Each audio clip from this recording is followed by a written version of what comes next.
Hi guys, I'm Loie. And I'm Chris. We're from AndroidPIT.com. And today we're going to be talking to you about the Moto G. The Moto G is available with Amazon and the Motorola website as of right now. And we're going to take a look at its software and hardware today. And for reasons you can read on the website, I think it's replaced the Nexus 4 as the best cheap smartphone you can get on the Android platform. So let's go take a look at it right now.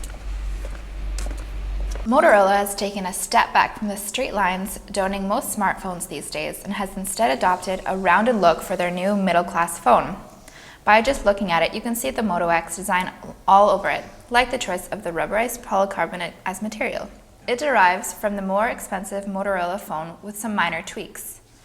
One side has the power button and the volume rocker, and the other side has been left empty. The bottom has your usual micro USB port and the microphone. On the top, you'll find the same headphone jack placement as the Moto X and the camera, LED, and Motorola logo. The Moto G comes with a replaceable plastic shell in pink, but you can purchase other colors in order to personalize the phone to your liking.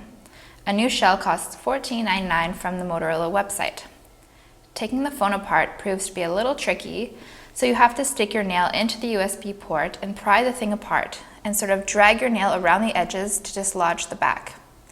Inside, you'll find a built-in battery, the micro SIM card slot, and the micro SD slot. Snapping back on is a lot easier than taking it off. So with 4.5 inches, you've got a resolution of 1280 by 720 and pixel density of 326 ppi. This HD display works great for everyday use and the average owner. But compared to the Full HD display of other headsets, the difference is hardly noticeable. It's got a really good viewing angle, though its brightness is lacking compared to the HTC One or the LG G2, which should be the case considering these cost about 2 or 3 times more. The Moto G is a bit pink in its coloring, and the colors are also a little bit saturated, especially the blues and oranges. Turning it over, you'll find a minimalistic front whose only accents are the speaker and 1.3 megapixel front camera. The bezel underneath the display is quite large and, in my opinion, useless as there are no soft buttons present, only the on-screen buttons a la Nexus.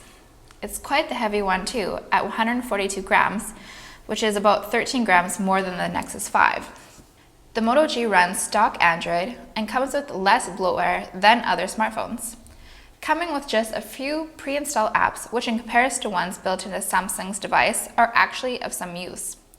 You have the Motorola Migrate, a super efficient app which allows you to transfer all the data from your older phone onto the Moto G in a pinch. You can migrate from Android and from the iPhone. You can migrate contacts, pictures, files, settings, etc. It also has Moto Assist, which is like your own personal assistant for adjusting the volume depending on the time of day or your schedule. When you're driving, it will also connect your music to Google Play or respond to messages by letting the sender know that you're driving, just to name a few functions.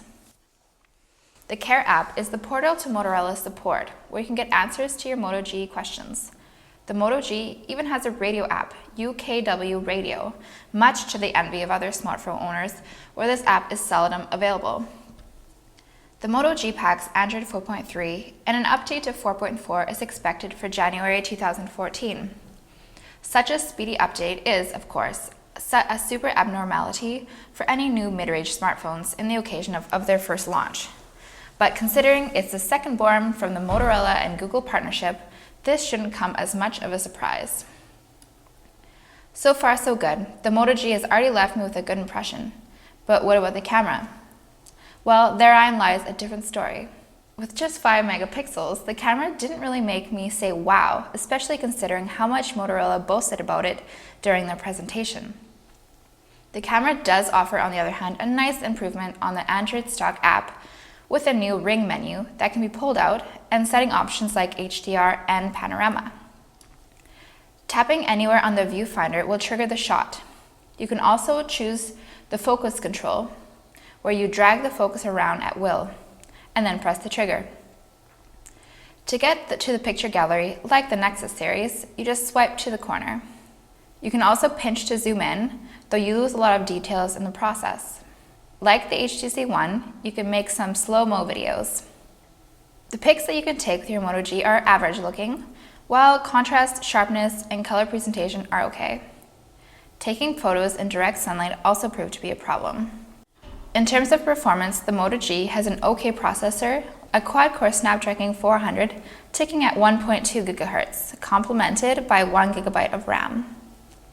You wouldn't think that this was really great, considering other smartphones are way faster. However, Motorola has successfully created a nice synergy between the software and hardware, which is quite evident when using the device as it responds quickly to touch input. In our various tests, there were no crashes, lags, or glitches.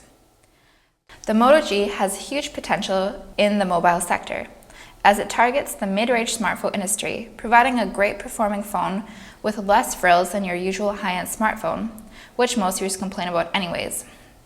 My only dislike is the rubberized plastic material, which gives a good grip, but kind of reminds me of a toy, especially with the pink backing. The black has this effect a lot less, in my opinion. Nevertheless, with the outrageously low price of $179 or $109 US, depending on the memory size, great stock Android experience, some really useful built-in apps, and HD display, you really can't go wrong with the Moto G. So thanks for checking out our hands-on video of the Moto G. We hope you liked it. You can check us out on AndroidPIT.com. You can hit the like button down below, subscribe to our YouTube channel, follow us on Twitter, like us on Facebook, plus want us on Google+.